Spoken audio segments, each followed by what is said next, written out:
Bueno, los estamos acompañando nuevamente en esto que es Contacto Global y empezamos nuestro viaje, en este caso por Colombia.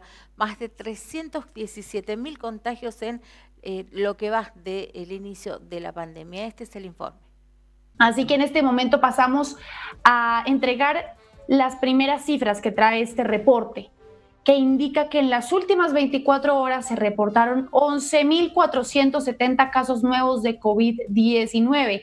Esta es la cifra más alta de casos nuevos que se ha reportado desde que empezó la pandemia, teniendo en cuenta que obviamente ha mejorado muchísimo la capacidad de testeo de nuestro país. El número de personas fallecidas otra vez está por encima de las 300, fueron 320 que fueron diagnosticadas con el virus, no necesariamente que murieron en las últimas 24 horas. Importante esa claridad.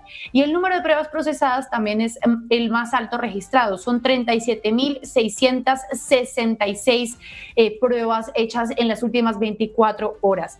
El número de casos nuevos, que como les decía, pasa por encima de los 11.000, se concentra sobre todo en Bogotá, que registró 4.497 casos nuevos, Antioquia con 2.279 y le sigue bastante más atrás el Valle del Cauca con 642 personas nuevas que fueron confirmadas con el virus y Córdoba con 612 nuevos contagios confirmados. En cuanto a los fallecimientos, se concentran en 3 departamentos la mayor cantidad de estos. Bogotá, donde se registraron 82 muertes, en los departamentos de Antioquia, en el departamento de Antioquia, donde hubo 56 muertes, y el Valle del Cauca, que registra 43. Estos son los 3 departamentos donde hubo más muertes en las últimas horas. Podemos pasar en este momento, les entrego los totales. A esta hora, según el Ministerio de Salud, desde el 6 de marzo en Colombia se han confirmado 317.651 casos nuevos totales de COVID-19. El número de personas fallecidas, vean ustedes, este viernes estábamos hablando o resaltando que habíamos superado los 10.000 fallecidos, pero ya nos acercamos a los 11.000. Pues son 10.650 vidas que se han perdido por este virus en Colombia oficialmente. Y el número de recuperados, pues muy importante siempre resaltarlo, son 167.239 personas que ya están libres del virus. En cuanto a los casos activos, según el Ministerio de Salud que hace esta claridad, son 139.097 casos. 139.097 casos de personas que todavía tienen el virus. Los demás son personas que se recuperaron o que pues fallecieron por cuenta de este virus. Vamos entonces a mirar el mapa general. Vamos a ver primero el noroccidente de nuestro país. Vemos cómo está San Andrés y Providencia. El total de casos que se han reportado allí son 42. Atlántico ha tenido 53.835. Es muy importante tener en cuenta que a pesar de que definitivamente la tasa de contagios en el Atlántico ha sido alta y que vimos un crecimiento exponencial durante los últimos días, sí se ha venido reduciendo la tasa de fallecimientos y la tasa de muertes y la tasa de casos nuevos por millón de habitantes. Bolívar, 18.861 casos que se han registrado allí. Sucre, 6.115, en Córdoba han sido 6.437 casos, Antioquia 38.026, Cundinamarca ya pues cerquita de los 10.000 también, 9.545 casos. El eje cafetero se ve de la siguiente forma: Caldas tiene 1.023, Risaralda 1.963, Quindío 378, Tolima 2.768. Vemos que Chocó tiene 3.055 casos, el Valle del Cauca, otro de los departamentos que tiene la mayor cantidad de contagios y que siempre ha estado pues bastante arriba en ese sentido, aunque fue superado, por ejemplo, por el Atlántico y Antioquia. Tiene 26.270 casos, Cauca tiene 12.042, Nariño tiene 8.185, Huila tiene 986 casos y Putumayo 1.033. Importante también acá recordar que el Putumayo fue uno de los últimos departamentos en reportar casos y lentamente han ido subiendo. Hay departamentos como este en los que la capacidad de muestreo es mucho menor y también por eso es que se demoran en reportar más que porque el virus no esté allí.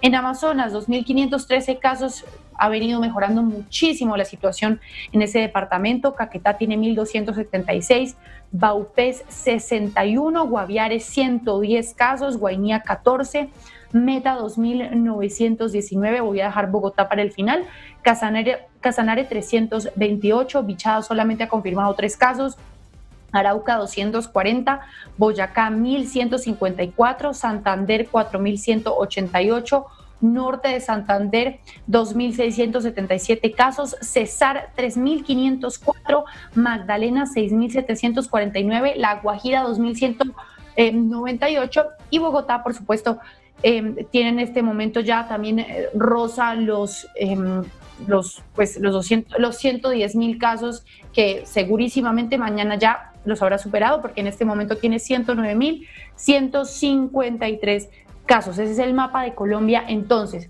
un dato adicional es que en las últimas horas, como les mencionaba, se hizo la mayor cantidad de pruebas que se han hecho en un día en Colombia. Pues fueron 37.666 y eso muestra que hubo una tasa de positividad del 30.45%. Ese es el porcentaje, o sea, de las muestras analizadas, ese es el porcentaje de positividad. Ese porcentaje es el que dio positivo, es alto, es bastante alto en realidad. Vamos entonces a mirar un poco sobre la información de las personas fallecidas. Como ya les mencionaba, la gran mayoría están en Bogotá, pero vale la pena darle una mirada rápida a esta información que envía el Ministerio de Salud, porque vemos que se repite, como vemos todos los días, algunos pronósticos en cuanto a comorbilidades. Está la hipertensión arterial, la diabetes, también está el sobrepeso o la obesidad, algunas personas fumadoras, personas con EPOC. Es algo que está en este momento mirando la tabla de los fallecimientos que envía el Ministerio de Salud. Esto es muy claro. Sin embargo, lo que no vemos hoy, afortunadamente, es ningún menor de edad en este reporte, porque hay días en los que trae esta triste noticia el reporte y en esta ocasión no lo trae. Vamos a entregarles en este momento la cifra mundial, cómo se ve el planeta en contagios a esta hora, según la Universidad Johns Hopkins, que siempre es bueno mirar cómo se ve el mundo. Según esta universidad, se reportan 17.953.597 casos de COVID-19 en todo el planeta. Así se ve el planeta entero. Vemos que, por supuesto, Estados Unidos lidera, tiene 4.657.693 casos confirmados. Brasil, 2.707.877 casos. La India le sigue con 1.750.723. Esos son los países que lideran en número total de casos. Siempre hay que hacer igual la claridad de que, a pesar de que es muy importante verlo así, también es importante, si es posible, mirar la proporción por millón de habitantes. Y les cuento que después de India está Rusia, Sudáfrica, México, Perú, Chile, Irán, el Reino Unido y Colombia, que tiene un poco menos, digamos, la diferencia de casos con Reino Unido es de alrededor de 200 casos. Estamos entonces en ese top, por decirlo de alguna manera, aunque no suene nada bien, de número de casos confirmados. Y ese es el panorama a nivel mundial. Para las personas que se están conectando a esta hora, volvemos entonces a entregar la cifra que entrega en este momento el Ministerio de Salud. Y es que Colombia alcanza los 317.651 casos de COVID-19. El número de fallecimientos es de 10.650 y el número de recuperados es de 167.239. Los casos activos son 139.097 casos. En las últimas horas, para las personas que llegan, el número de casos nuevos es de 11.470. El número de personas fallecidas es de 320. Lo que nos han pedido mucho que aclaremos es que hay un tema también de reporte tardío de los fallecimientos. En estos 320 fallecimientos, aunque en este momento todavía no tengo el detalle, es posible que haya personas que murieron hace 2 semanas, 3 semanas o hace 3 días, 4 días, pero están incluidas en este reporte porque su diagnóstico fue reportado o pues se dio su diagnóstico en estas últimas 24 horas. El número de pruebas procesadas es de 37.666. en Colombia en este momento hay 106 laboratorios que están procesando pruebas de COVID-19 a lo largo y ancho del territorio nacional, aunque hay regiones que tienen mayor capacidad y hay algunos departamentos que todavía no tienen un laboratorio, como por ejemplo Amazonas, donde todavía no tienen capacidad propia de muestreo en el laboratorio público, en el laboratorio departamental, el laboratorio de salud departamental. Entonces, esa es una claridad importante de hacer. Los casos nuevos están distribuidos de la siguiente manera. Bogotá tiene 4.497, Antioquia tiene 2.279, Valle del Cauca tiene 642, Córdoba tiene 612, Cundinamarca tiene 568, Barranquilla 400 casos nuevos, Atlántico reportó 304 casos nuevos, Cartagena 234, vemos que en Santander hay 194 casos nuevos, en Santa Marta 175, Norte de Santander tuvo 173 casos nuevos, Risaralda 161 casos nuevos, un crecimiento importante para un departamento que ha tenido un crecimiento relativamente lento de la pandemia. Caquetá también, 160 casos nuevos, en Cesar se reportan 153, Tolima tiene 123 casos nuevos en este momento. Vemos que, por ejemplo, el departamento de Cauca tiene 71 casos nuevos, Meta tiene 69, en el departamento de Boyacá hay 64, en Magdalena 43, en Guajira hay 42 casos nuevos, en Bolívar hay 40, en Huila 36, Chocó está reportando en este momento 34 casos nuevos, Caldas 33, Arauca tiene 20 nuevos, otro de los departamentos que ha sido muy lento en el reporte de casos. Quindío 14, Casanare tiene 13 nuevos, Guaviare 11 nuevos, San Andrés 4 nuevos, Amazonas 2 nuevos y Bichada 1. Así se completan los 11.470 casos que se están reportando a esta hora en Colombia.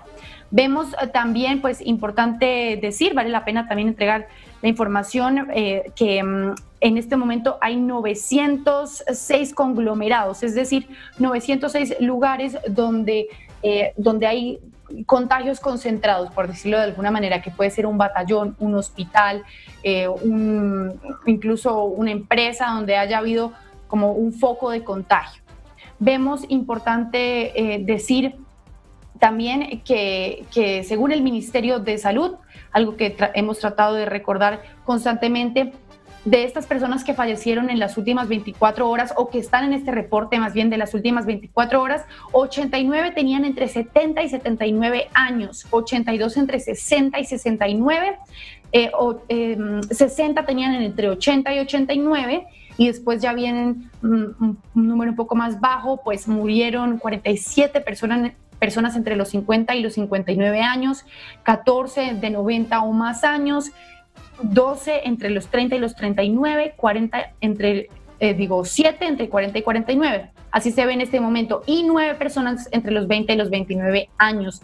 Actualmente hay 1.586 personas en unidad de cuidados intensivos. Esta es una cifra que también vale mucho la pena darla, pues para entender cómo está el panorama en este momento, de los cuales la gran mayoría tienen entre 60 y 69 años y entre 50 y 59 años. Un poco más abajo están las personas entre 70 y 79 años que también ocupan algunas unidades, bastantes unidades de cuidados intensivos en el territorio nacional, y es por eso que se ha venido haciendo tanto énfasis en el cuidado que deben tener estas personas frente al virus, porque pueden terminar quizás con más probabilidad en una unidad de cuidados intensivos.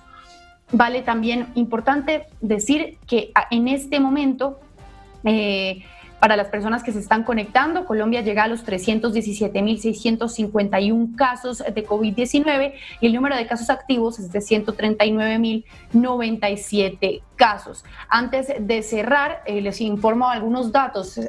Según el Instituto Nacional de Salud, Colombia ha hecho 1.647.396 pruebas en todo el territorio nacional. El número de pruebas positivas han sido 380.043. Esto puede incluir personas que se hicieron la prueba 2 veces o que una vez dio negativo y también dio positivo después, las personas fallecidas también. El número de pruebas positivas han sido 1.262.000 pruebas.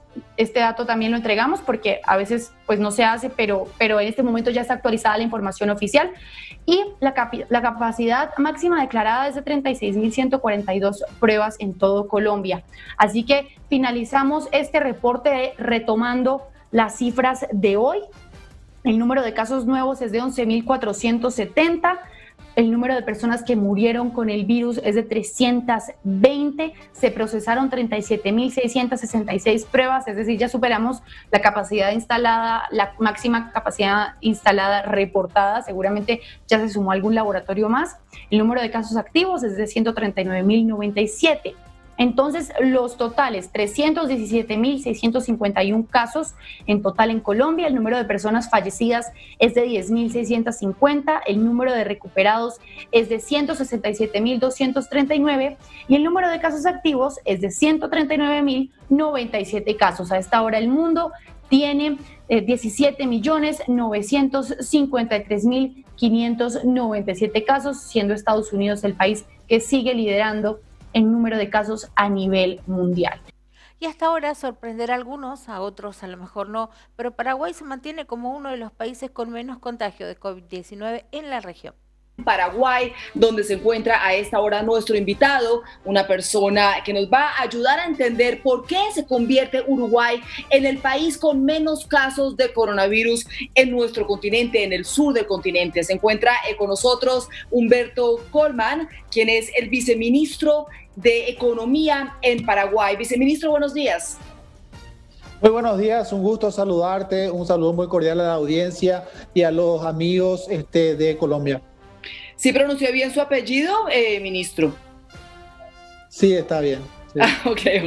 Estoy aquí revisando cifras y voy a hacer una comparación, viceministro, antes de que empecemos a hablar sobre el caso de Paraguay, para que nuestra audiencia entienda la proporción tan distinta y tan impresionante de lo que está pasando en su país. Paraguay es un país muy pequeño, con una población, usted me decía ahora fuera de cámara, son un poco más de 7 millones de personas, ¿correcto? Correcto, sí. La cifra oficial de contagio hoy en Paraguay es de 4.866 personas que tendrían coronavirus y la cifra de muertos es de 46. Y para que hagamos la comparación, entonces, en Bogotá, que tenemos una población parecida a la de ustedes, somos un poquito más personas en Bogotá que en Paraguay, porque en Bogotá la población es de 7,4 millones de personas. Y escuchen la diferencia de la cifra. En Bogotá, el número de contagios hoy es de 94.000 personas, viceministro. Tenemos 94.000 personas infectadas solamente en Bogotá y los muertos en Bogotá, 3.782. Imagínense la diferencia tan grande con Paraguay. Ahora sí, ayúdenos a entender cómo es que Paraguay se salva entonces de esta pandemia que nos está dando tan duro a los vecinos y a los demás en el continente. Correcto, efectivamente, como señalabas, hemos tenido, hasta el momento tenemos cifras bastante buenas en cuanto al control de la expansión de la pandemia en Paraguay. Paraguay es un país pequeño comparado con otros países de la región en cuanto al tamaño de la población. También hay que decir que Paraguay es un país sin litoral, no tiene el nivel quizás de conexiones que tienen otros países en cuanto a comunicación y transporte de las personas. Tenemos un nivel, como te decía, de contagios relativamente controlados. Si ponemos en términos de millón contagios o casos positivos por millón de habitantes, estamos alrededor de 680 casos por millón de habitantes, muy por debajo de varios países de la región. Si no estoy mal, Colombia está alrededor de los 5.400 a nivel general. Chile quizás el más afectado, que está alrededor de los 18.000. Y te diría que es una combinación de factores. En Paraguay se detecta el primer caso a inicios de marzo. El Ministerio de Salud y el Poder Ejecutivo toman medidas muy drásticas de confinamiento ya antes del 15 de marzo, aproximadamente alrededor del 15 de marzo, donde vamos a una cuarentena. Obviamente se cierran las fronteras previamente. Y hay un gran acatamiento de la sociedad. Creo que eso finalmente es lo más importante, ¿verdad? Porque el Estado tomó las medidas desde el ámbito que corresponde, desde salud pública en particular, muy rápido, pero fue el acatamiento de la sociedad lo que permitió que estos números se mantengan controlados. Y el otro factor que te decía antes, que no es menor, Dora, es el hecho de que Paraguay no es un país quizás que tenga tantas conexiones como otros países de la región, ¿verdad? Y eso también de alguna manera facilitó, o podríamos decir que de alguna manera ayudó al control de la expansión de la pandemia. Pero sí, ¿no, viceministro? Más o menos, porque ustedes tienen esa frontera compartida, la triple frontera que comparten con Argentina y con Brasil, y los casos en Brasil, hoy está Brasil acercándose a los 2,5 millones. Ustedes tienen una frontera muy porosa, donde además hay una frontera, hay mucho contrabando, inclusive narcotráfico, pandillas, es una frontera muy compleja. ¿Cómo lograron ustedes que no les llegase por la frontera de Brasil, que sabemos es el segundo país más afectado en el mundo? Sí, Dora, mira, pandillas no tenemos, pero sí efectivamente tenemos una situación de economía informal en las fronteras que sigue siendo un problema importante, así como es la informalidad en general en los países de la región. Y ha habido un control muy, muy estricto. De hecho, ayer a la tarde, quizás no lo tengas eso en tus noticias recientes, pero ayer a la tarde el Poder Ejecutivo decretó de vuelta el cierre total de la ciudad del Este, que sería la ciudad en frontera con Brasil y también cercana a la Argentina. Esta es una ciudad muy importante donde se mueve un gran volumen de comercio en el Mercosur, comercio que proviene de la extrazona y que se va hacia la zona del Mercosur. Entonces, esta es una región bastante afectada por las medidas sanitarias, pero justamente el hecho de estar ahí al lado de Brasil, donde justamente en la ciudad del otro lado, que es Foz de Iguazú, se tuvieron un número importante de casos en los últimos días, en las últimas semanas. Esto es lo que llevó al Poder Ejecutivo a de vuelta a poner esta ciudad y esta región de Paraguay, que está en el este, en la frontera con Brasil, en una fase 0 de cuarentena y cierre total. Entonces, efectivamente, ese es el gran desafío que tenemos ahora. Sí. La situación está más o menos controlada en el centro del país, en la capital y el área que bordea la capital, que es el Gran Asunción. También hay más casos, pero en la situación en frontera con Brasil es donde sí se estaba viendo un aumento, ¿verdad? Claro, esa era la parte más delicada. Voy a pedir que nos pongan video, porque tenemos imágenes del presidente Mario Abdo Benítez, presidente de Paraguay, y las voy a aprovechar para que usted nos cuente por qué es que él toma la decisión, porque repasemos las fechas. El 5 de febrero cerró Paraguay entonces las fronteras, se enteran en su país de que ya hay coronavirus cuando se informa sobre un segundo caso el 10 de marzo, y una semana o 2 semanas más tarde, el 24 de marzo, entonces el presidente Benítez ordena cerrar los colegios y las universidades antes de que lo ordenara la Organización Mundial de la Salud. ¿Por qué él toma esa decisión antes de que lo hiciera prácticamente el resto del mundo? Bueno, fue una decisión preventiva, también en virtud de la necesidad de fortalecer al sistema de salud para atender eventualmente estas situaciones. Entonces se tomó esa medida, pero a la par el Poder Ejecutivo tramitó con el Congreso Nacional una ley de emergencia para dotar de recursos suficientes al Tesoro y al sistema de salud también, por supuesto, para afrontar esa situación. Se han construido hospitales transitorios para atender esta situación y fortalecido los sistemas de salud. Un poco también para ganar tiempo y estar preparado ante la eventual expansión de la pandemia aquí. Durante ese proceso que usted dice de fortalecer el sistema de salud, hubo registro de algunos casos de corrupción en Paraguay, justamente con esos dineros. ¿Qué fue lo que pasó y cómo hacen ustedes para evitar la corrupción cuando empieza el sistema de salud a recibir estos fondos? Sí, efectivamente, esta situación sacó a la luz y puso en evidencia el problema que tenemos en los sistemas de compras públicas en Paraguay, pero en toda la región también, ¿verdad?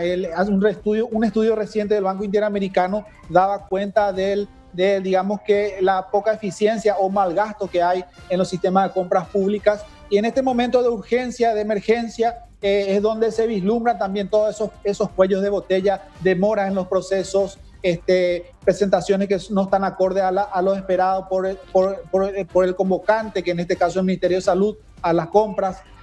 Se han detectado algunos casos, se han enviado a la justicia, no se ha cometido, digamos que hasta el momento, ninguna situación donde se haya desperdiciado recursos públicos en las compras del sistema de salud. Así es que ha funcionado el sistema realmente de detección. Sí. La ley de emergencia prevé un mecanismo donde hay un sistema y una aplicación donde la gente puede seguir todas las compras que hace el Estado en el marco de la ley de emergencia. También sirve como una especie de contraloría ciudadana donde ellos mismos, las personas pueden denunciar algún tipo de irregularidad que ellos vislumbren en esos procesos. Así que sí. Es cierto, han surgido casos donde hay aparentemente intentos porque no se han materializado y esos casos finalmente hoy están en la justicia. Sí, estamos conversando con Humberto Colman, quien es el viceministro de Economía de Paraguay, y estamos hablando con él porque Paraguay se convierte en uno de los países en el mundo donde menos casos hay de coronavirus, un total de 4.800 casos, 46 personas han fallecido y no tiene comparación con lo que pasa con sus países vecinos. Viceministro, ustedes mandaron la cuarentena obligatoria, también la ordenaron mucho antes que los demás países en la región, y durante esta entrevista usted ha dicho que es el comportamiento de los paraguayos lo que ha garantizado el éxito en este momento tan delicado. ¿Cómo se están portando? ¿Cómo es la cuarentena de ustedes para compararla con la nuestra? ¿Y cómo se están comportando en Paraguay también para compararlo como nos portamos aquí en Colombia? Y como te decía, ha habido un gran acatamiento. Hoy día disponemos de información que nos provee, por ejemplo, el reporte del Google sobre la movilidad de las personas. Y hemos visto una caída tremenda en la movilidad de las personas en los lugares de trabajo, en los lugares de esparcimiento, de recreación. Ha sido muy, muy importante el nivel de acatamiento en la segunda quincena de marzo y en el mes de abril en particular.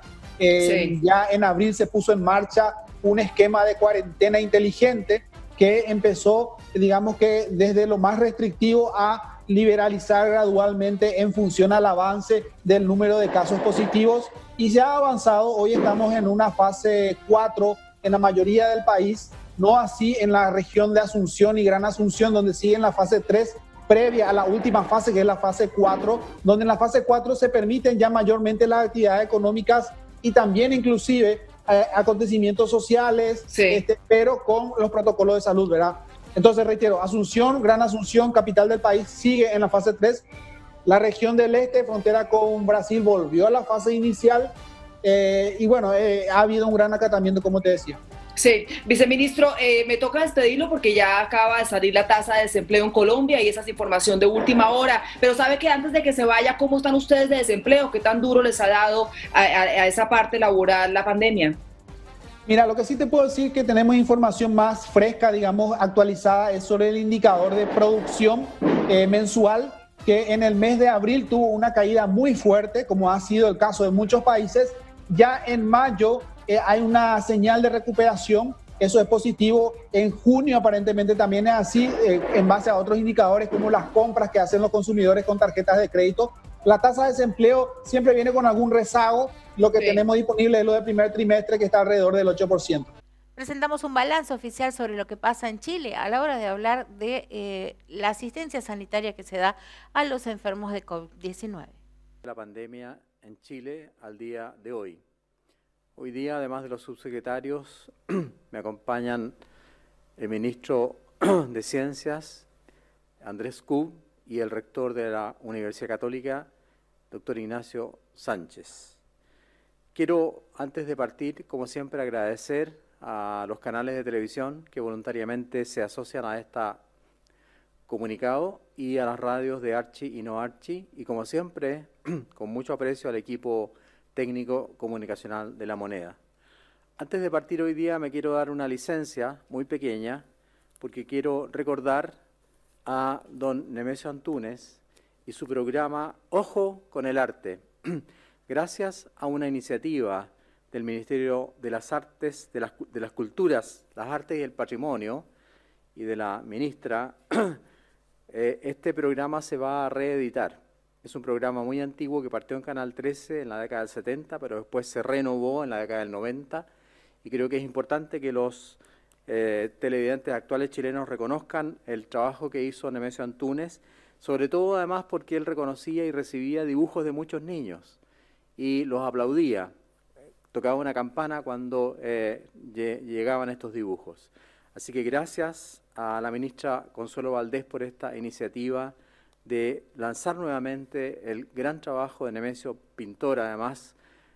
Ojo con el arte. Tengamos ojo con el arte, porque permite sobrevivir mejor esta pandemia. La leve mejoría continúa y la variación de casos confirmados es de menos 7% en 7 días y menos 18% en 14 días.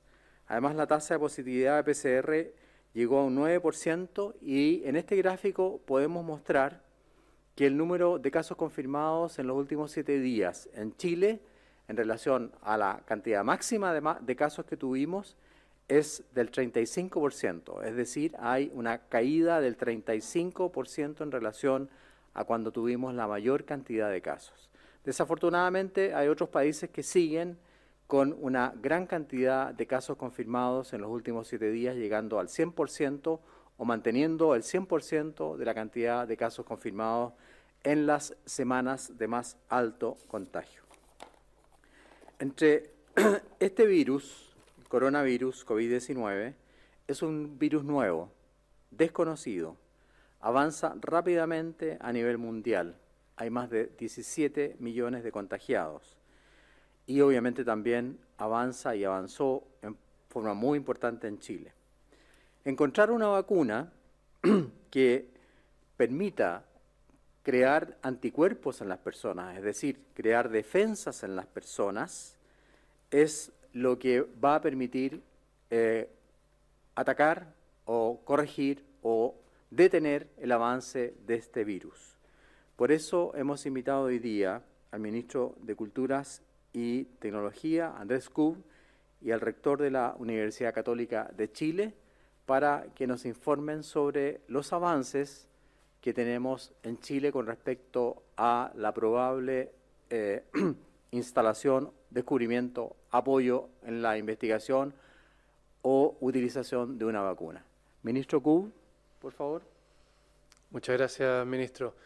Muy buenas tardes a todos y a todas. Quisiera compartir con ustedes algunos avances de la estrategia para obtener una vacuna COVID-19 y partiendo por quizás algo muy importante que es lo que mencionaba el ministro París. Hoy día no existe una vacuna para COVID-19. Por lo tanto, nuestros esfuerzos tienen que estar dirigidos hacia que esa vacuna exista. Para eso estamos trabajando desde abril, estamos trabajando con un grupo científico que nos asesora y estamos analizando múltiples opciones que son aquellos que están más desarrollados a nivel internacional. En ese sentido, estamos bastante avanzados con un desarrollo que se denomina Sinovac, del cual hablaremos en unos pocos minutos. Estamos en conversaciones con Janssen, estamos en conversaciones con Oxford, con Moderna y con CanSino. Estos son 5 desarrollos que están muy avanzados y ya cada uno de ellos entrando en las fases experimentales 3, que son aquellas que incorporan un mayor número de voluntarios para probar la efectividad de la vacuna una vez que ya se han demostrado que son seguras. Para ello, en Chile se está armando un consorcio de universidades que van a ser los responsables de ejecutar estos ensayos clínicos. Hoy día existen 8 universidades asociadas a este consorcio, universidades que son de la región metropolitana y también de otras regiones, haciendo entonces que este conjunto de ensayos clínicos lo podamos realizar a nivel nacional. Es importante también destacar que una vez que exista una o más opciones de vacunas que ya existan, una vez que se desarrollen y estén disponibles, será el Ministerio de Salud y sus organismos técnicos, por ejemplo, con el CABEI, con el Programa Nacional de Inmunizaciones, quienes tendrán entonces la responsabilidad de decidir cuál va a ser la vacuna que finalmente se distribuye en la población y cuál va a ser su calendarización. Quisiera compartir con ustedes hoy día que como Ministerio de Ciencia hemos terminado un análisis junto a la DIPRES y se ha definido que desde el sector público se va a apoyar el ensayo clínico liderado por la Universidad Católica y Sinovac con aportes públicos de 2.600 millones de pesos. Este aporte público de 2.600 millones de pesos complementa 1.600 millones de pesos que está aportando la CPC y 1.000 millones de pesos aproximadamente que está aportando la Universidad Católica de manera valorizada. Quiero compartir con ustedes que este aporte público en investigación y desarrollo se complementa con otros que ya se han hecho en el marco del COVID. Y quisiera destacar solamente 2.300 millones de pesos para un fondo de investigación COVID-19 que ya se adjudicó y los proyectos ya están comenzando a ejecutarse. 72 millones de pesos para un concurso también adjudicado de salud mental, cómo la ciencia nos cuida en este momento difícil. 800 millones de pesos en un concurso de retos de innovación, que lo que hizo fue promover el emprendimiento y la innovación para que nuestra comunidad local generara elementos de protección personal para el personal de salud y también aquellos que están en mayor riesgo. 1.500 millones de pesos para apoyar la red de laboratorios de diagnóstico, que hoy día están llevando a cabo más del 10% de todos los exámenes de PCR que se realizan a nivel nacional. Y finalmente 500 millones de pesos que se ha aportado a través de la Corfo para promover la producción y escalamiento de ventiladores mecánicos. Junto con esto, quisiera compartir con ustedes también una acción inédita, que es la vinculación público-privada que se ha generado en el marco del COVID en torno a investigación y desarrollo, a innovación y a emprendimiento. En conjunto, ya suman más de 10.000 millones de pesos que se han aportado desde el sector privado para apoyar estas actividades de investigación que estamos realizando junto a la comunidad científica. Por ejemplo, en la red de laboratorios que se ha aportado más de 4.500 millones de pesos, en el Fondo de Adopción Tecnológica Siempre, con cerca de 2.000 millones de pesos, y además también un esfuerzo coordinado para el escalamiento y producción de ventiladores mecánicos. Todos estos aportes dan cuenta de una interacción inédita entre el mundo público, privado, entre la academia, el Estado y la empresa, que nos está permitiendo avanzar significativamente en investigación y desarrollo COVID, en comprender esta epidemia y poder enfrentarla de la mejor manera. Muchísimas gracias. Muchas gracias, ministro Andrés Kub, ministro de Ciencia, Tecnología, Conocimiento e Innovación. Le cedo la palabra a continuación al rector de la Universidad Católica, doctor Ignacio Sánchez. Muchas gracias, ministro París. Un gusto estar aquí en este día para poder informar de manera oficial el inicio de esta prueba clínica fase 3 de la vacuna generada por Sinovac Biotech y la Universidad Católica, como ha dicho el ministro Kub, en un liderazgo en que participan además 8 universidades del país, universidades de regiones, como por ejemplo la Universidad de Antofagasta, la Universidad Austral, universidades de la región metropolitana, como la Universidad de Chile, la Universidad del Desarrollo, la Universidad de los Andes y otras casas de estudios superiores. Es para nosotros una gran alegría y una responsabilidad poder conducir este trabajo.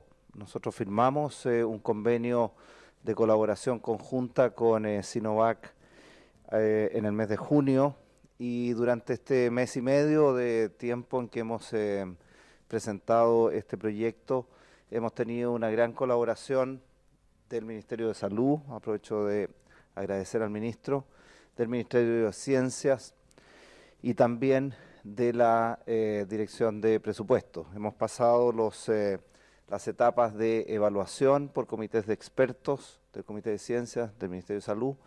Hemos tenido conversaciones también con CABEI y con los equipos de los consejos de vacunación del Ministerio, y hemos presentado entonces ante todas las instancias este protocolo, que es una fase 3, que significa que después de las fases de seguridad realizadas en otros países, seguridad tanto en estudios animales como en estudios de humanos, llegamos a una fase 3 que mide efectividad de la vacuna. Quisiera destacar que esta fase se está realizando también en otros 6 países del mundo, como Brasil, China, Indonesia y otros. Nuestro país ha sido elegido por Sinovac básicamente por la calidad de los científicos que trabajan en nuestro país, conducidos en nuestra universidad por el profesor Alexis Kalergi, quien ha estado trabajando con esta empresa de vacunas desde hace un tiempo largo. También quiero destacar que esta empresa Sinovac ha licenciado vacunas en distintos ámbitos, en hepatitis, en enterovirus, por ejemplo, en la vacuna de H1N1 tiene una formulación que está desde hace mucho tiempo siendo comercializada. También tiene vacunas contra influenza. Por lo tanto, sentimos que tanto la empresa da mucha seguridad como el protocolo de la vacuna misma lo hace también.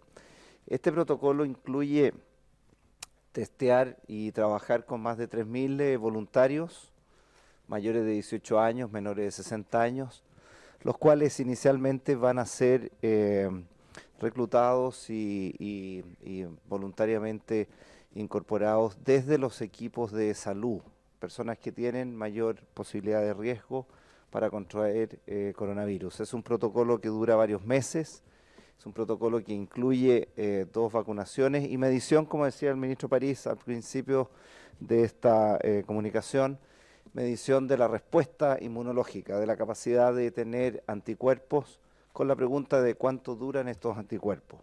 Es indudable que en esta pandemia la respuesta más definitiva de protección de la población es la vacunación.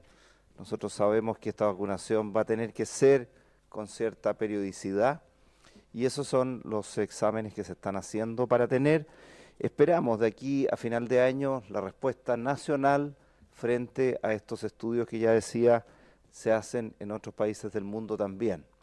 Si esta respuesta es positiva tanto en Chile como en otros países, nosotros estamos confiados de que en el año 2021, el próximo año, podríamos tener esta formulación de vacuna también apoyando lo que decía el ministro Kub. Esperamos que existan otras en el mercado internacional para que Chile pueda tener acceso no solamente a una vacuna, sino que a varias más.